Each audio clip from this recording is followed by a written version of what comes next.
The door opened, and what I saw stopped me in my heart. A massive 130-pound Rottweiler was standing over my newborn baby's crib, his giant head lowered, his breath visible in the cold nursery air. And in that single frozen moment, every warning I'd ever heard about dogs and babies flooded my mind. But what happened next changed everything I thought I knew about love, loyalty, and family. You know what breaks my heart? Right now, thousands of you are watching this story, feeling exactly what I felt in that moment. The fear, the hope, the overwhelming love for both a child and a dog. But I still see so many of you haven't subscribed yet. If this story is already touching something deep inside you, if you can feel where this is going, do me one favor. Hit that subscribe button right now, because what I'm about to share isn't just a story. It's a testament to the kind of bond that most people spend their whole lives searching for. And if you're still here with me, you deserve to be part of this family. His name was Titan. We'd adopted him 3 years before my son was born, a rescue Rottweiler with a past we'd never fully know, scars on his muzzle, a tremor in his left ear, and eyes that seemed to carry memories of something painful. The shelter told us he'd been abandoned twice, once as a puppy, once as an adult, both times left chained in a yard. No explanation, no goodbye, just alone.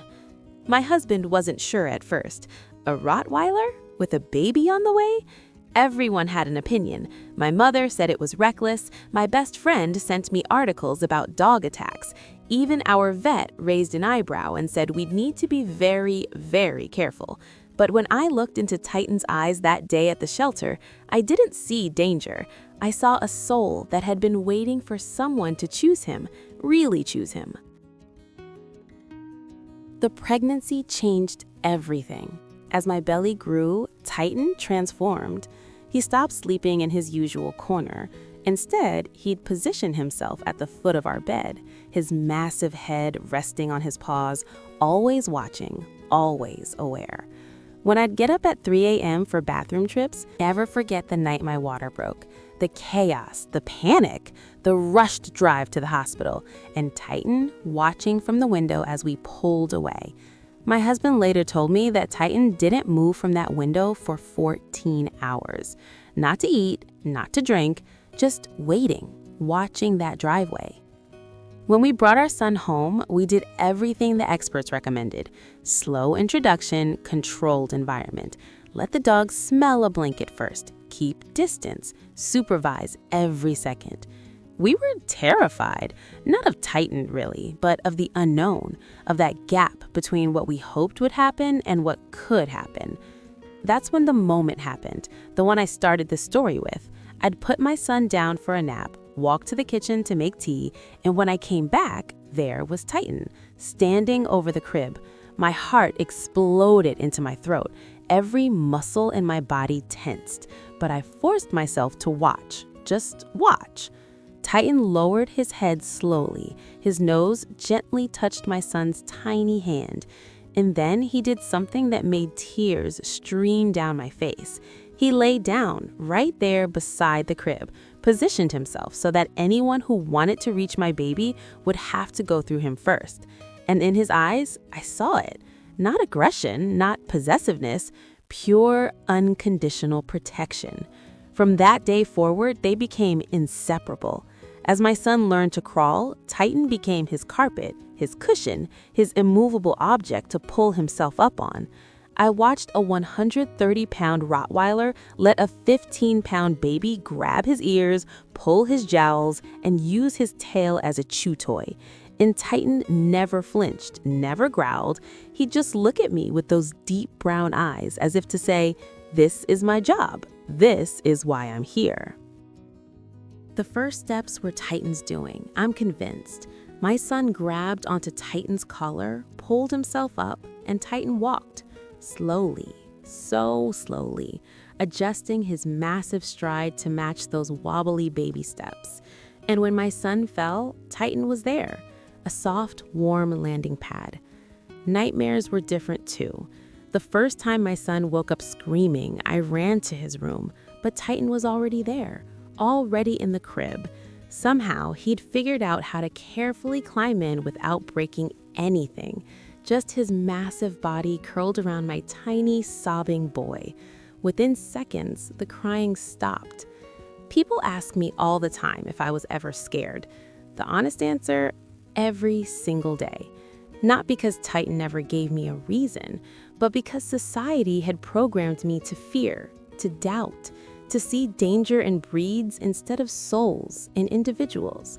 But here's what I learned. Trust isn't about eliminating fear. It's about choosing love despite it. My son is 4 now. Titan is getting older, gray around his muzzle, slower on the stairs, but their bond hasn't changed. Every morning, my son's first word is Titan. Every night, Titan won't settle until he's checked on his boy. They have a language that doesn't need words, a connection that transcends species. Last week, my son came home from preschool crying. Some kid had told him his dog was scary, dangerous, that Rottweilers hurt people. I watched my 4-year-old walk up to Titan, wrap his tiny arms around that massive neck, and whisper, "You're not scary, you're my best friend." And Titan, in that way only dogs can, seemed to understand every word. This morning, I caught them in the backyard. My son had set up a tea party. Plastic cups, imaginary tea. And there was Titan, sitting perfectly still, wearing a princess crown that was 3 sizes too small, while my son served him tea and cookies. That image is burned into my soul forever. Here's what people don't tell you about dogs like Titan. They don't just protect your children, they teach them empathy, gentleness, loyalty. My son has learned more about being human from a Rottweiler than most adults learn in a lifetime. But time is cruel. Titan's vet told us we probably have 2 years left.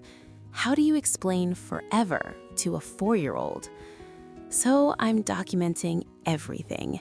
Every shared nap, every time Titan positions himself between my son and the world, because one day I want my son to know he was loved by a giant, chosen by a soul that had every reason to mistrust humans, but chose to love anyway. Titan became the bridge between who we were and who we needed to be. He taught us that family isn't about biology, it's about showing up in the moments that matter. If you're still here with me, have you ever trusted something everyone else feared? Have you ever chosen love when logic told you to choose safety?